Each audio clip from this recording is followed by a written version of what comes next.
nurses focuses on their why and tried to keep cool amid another surge. The reality is hospitals were hit by nursing shortages long before COVID, and the pandemic has only made it worse. NTV's Steve White is live in our Grand Island newsroom. And Steve, the longtime head of nursing at St. Francis is retiring. What have the last few years been like for her? Yeah, that's right, Lauren. Beth Bartlett says the last 3 years really brought about as much change in nursing as she would normally expect to see in a decade. She says the staff is in good hands as a nurse she hired a number of years ago and now moves into her role. Like years ago, we thought A nearly 43-year nursing career comes to an end behind a mask. During the pandemic, Beth Bartlett never thought she'd see. Things really just in the last, I would say, 3 years have changed more than maybe in a 10-year period.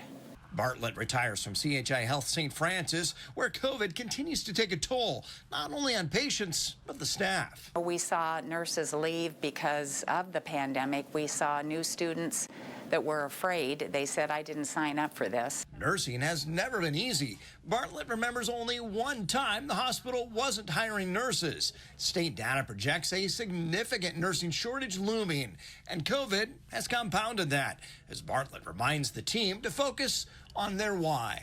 High quality, safe care with kindness, and so that doesn't change at the heart of what nursing does. That's what attracted Kylie Grieva. Beth Bartlett hired me 15 years ago. Now she takes her mentor's role as VP of Patient Care Services, where she will continue the work Bartlett started to attract and retain staff. Because of the culture that we have here, we'd have a great chance at keeping those very high quality staff.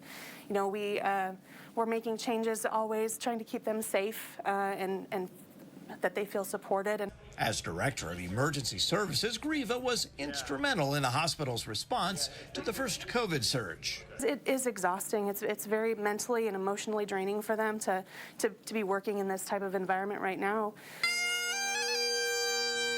There are bright spots. Recently, the hospital celebrated the first Creighton nursing class trained at St. Francis, and plans call for the High School Medical Academy to relocate to the patient tower. I hope kids will still be interested in the medical field, and it'll be our job to try to grow our own to make sure we have what we need in the future. Under Bartlett's leadership, the hospital achieved national recognition, and Grieva says that team approach will continue. And say we are in this together, and we're going to get through this together, and we're here to lean on each other. Trying to get through it together. Beth Bartlett has been part of that team for almost 43 years now, so she can count down the days. 2 weeks left at St. Francis.